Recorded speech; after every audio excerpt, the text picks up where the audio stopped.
सभी खतरों से जूझता हुआ हमारा चंद्रयान-3 चांद की चौथी ऑर्बिट में पहुंच चुका है।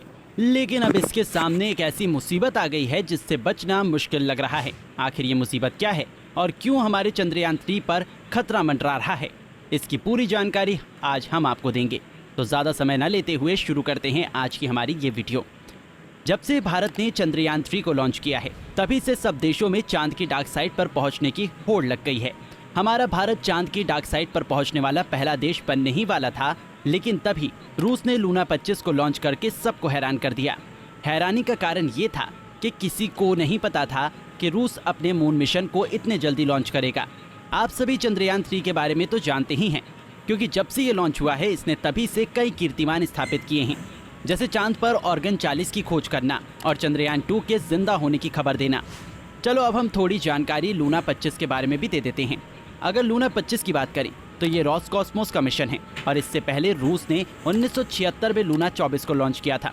हालांकि लूना 24 पूरी तरह सफल रहा था, लेकिन इसके बावजूद 47 साल तक रूस ने कोई मून मिशन लॉन्च नहीं किया। पर अब अचानक से रूस ने लूना 25 को भेजा है, जिसका मकसद चांद की डार्क साइड पर लैंडिंग करने वाला पहला देश रूस को बनाना है। जबकि सबसे पहले ये सपना भारत ने देखा था और भारत काफी हद तक इसे अचीव करने में कामयाब भी हो रहा था। लेकिन लूना 25 की वजह से अब भारत का चंद्रयान-3 खतरे में आता नजर आ रहा है। अगर इसके मकसद की बात करें तो लूना 25 का मकसद चांद पर खनिज और पानी की खोज करना है। इसलिए ये अपने साथ 30 किलोग्राम के वैज्ञानिक इंस्ट्रूमेंट लेकर गया है, ताकि ये चांद पर गड्ढा करके वहां से पानी के सैंपल होने की जानकारियां जुटा सके। हालांकि रूस ने अपने इस मिशन को 47 साल बाद लॉन्च किया, लेकिन रूस ने ना तो किसी स्पीच में लूना 25 का जिक्र किया और ना ही किसी को कानो कान इसके बारे में खबर होने दी। उसने तो एकदम से इसे लॉन्च करके एक धमाका कर दिया। अब ये समझ नहीं आ रहा कि ये कोई सोची समझी साजिश है या फिर भारत को नीचा दिखाने की चाल।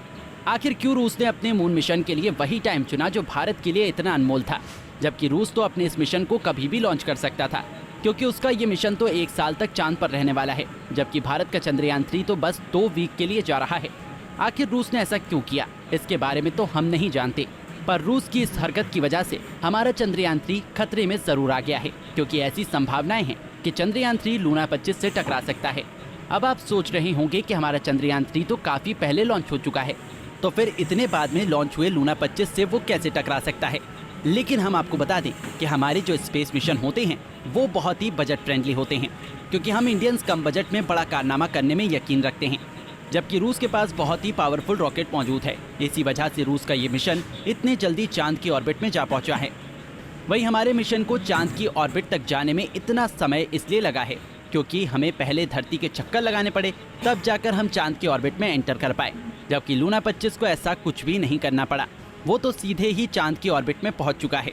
शायद यही वजह है कि जिसके कारण कहा जा रहा है कि जिस दिन चंद्रयान-3 चांद की सरफेस पर लैंड करेगा, लूना 25 भी वहीं होगा, जिससे इन दोनों की आपस में टक्कर होने की संभावना बनी हुई है।